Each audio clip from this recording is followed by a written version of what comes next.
How's it going, everyone? It is Andre Williams, and over here we talk stocks and we focus on one thing.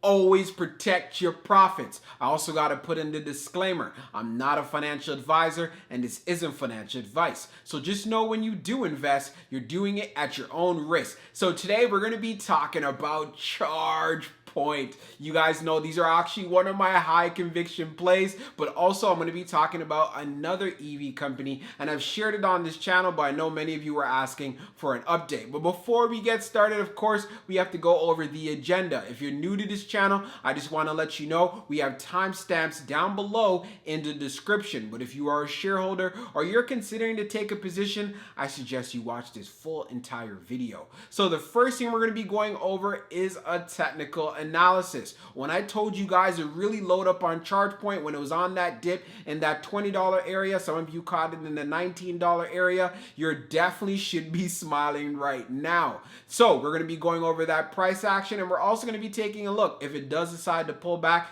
some opportunities that you can look at, and as far as if it continues to be bullish, what we want to see in regards to the upside. Secondly, we're going to be taking a look at the short interest information. We've seen ChargePoint have some high short interest in the past. Is this continuing? What does this tell us? The overall market sentiment. Is it positive? Is it negative? Or short sellers saying, hey, this price needs to come down. It's too expensive. It's overvalued. Well, we're going to be finding out. And then when all of that is done, I'll be giving you guys my final thoughts, and as well as more details, and as well as the other EV charging company. So we're going to be doing a technical analysis for ChargePoint. So let's see how it closed on the day.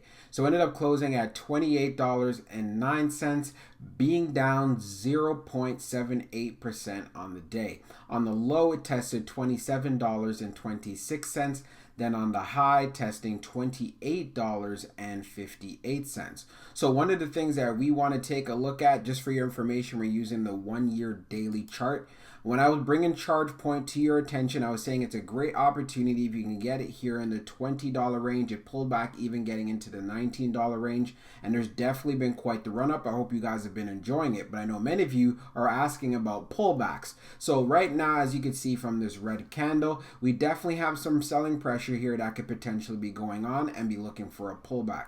One thing to also keep in mind is a growth stock, so I wouldn't be surprised if it comes back and revisits the 200-day here at $25.87. Of course, you want to see how strong it's able to rebound off of this. If it's not able to, then we'd be looking forward to seeing a break, and then the next level of support that I want to see hold up will be around 24. And if that breaks, this is where I see, hey, big time opportunity if you want to add to your position or build out a new position initially. Of course, we go with the dollar cost averaging approach so we could take advantage of those dips and so on. But for the most part, if this trend does end up reversing for ChargePoint, of course, then I'm looking for a bullish move going past $30, which we've seen in the past previously. Back here on the 8th, you could see.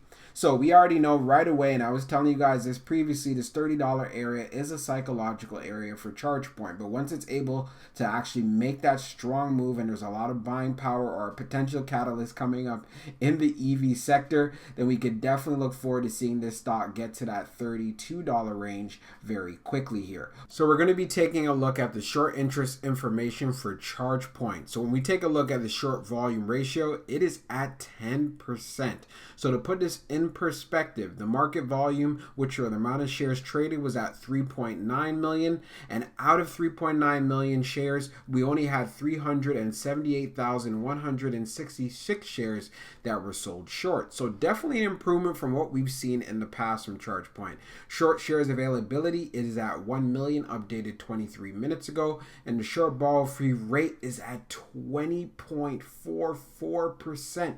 So this is very significant. It is expensive if you're going to be shorting ChargePoint. If you take a look at the history of the short volume ratio, it has been going down. As you can see here, if we go from even June the 1st, going from 21.77, then getting up to 27.15, now being at 9.66, this means that shorts have been covering their positions, and it's part of the reason why the short volume ratio has been getting lower. It's going to be very interesting to see how this progresses. We're going to be getting the most up-to-date numbers later on, and of course I'll be updating you guys on that as well in the next video. So for my final thoughts on ChargePoint. My congratulations and my hats off to everyone who got in this play when I was talking about getting in there at the $20 to $21 level. And for those that got in when it was around 19, hey, even better.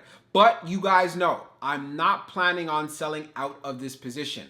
This is a high conviction play. I believe in the long-term prospects. If you believe in EV space overall in general, if you believe that it's a growing market, then I don't know why you shouldn't have ChargePoint on your watch list or why you're not considering taking a position here. This is a stock that has a tremendous amount of upside, and as long as the EV space is growing, which I know it will, then we're going to continue to see this stock move even further. It is a growth stock, so it does come with some volatility, and we will see some pullbacks, and that'll be great for taking advantage of those particular kind of opportunities. We also do notice, as far as the short interest is concerned, it has gone down quite a bit. Seeing it at 10% is shocking to me. I remember when it was so much higher than that. But what it means is a lot of shorts have been covering their positions. So they've been forced out. So taking this into consideration, we could continue to see some healthy price action. But like I said, it's a growth stock. So you're going to have some pullbacks along the way. And this is where we use the dollar cost averaging approach to make sure we build out a strong position and we can really maximize profit when it makes that move to the upside. We've seen ChargePoint even get to around $50. Right? So if you're thinking about getting into this play, I see ChargePoint at the current price of where it's at. I think it's around $28.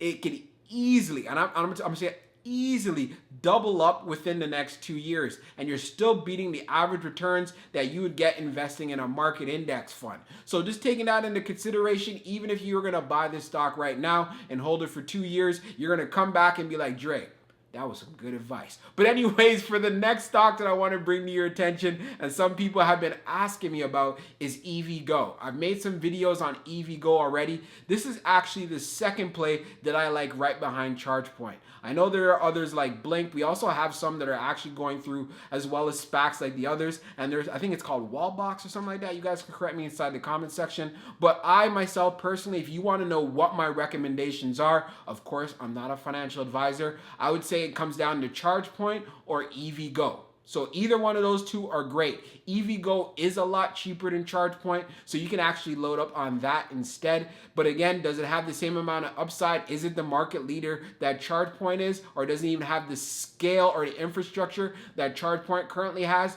No, it doesn't. So that's part of the reasons why I say I love ChargePoint. Now, as far as will this be able to change in the future? Of course it can. Will EVgo have a lot more upside? Will it be able to see increases in the stock price? Of course it can. So you really can't go wrong with either of these plays, and I want to make sure I emphasize that to you guys. So I hope you guys enjoyed this video, and we'll be talking real soon.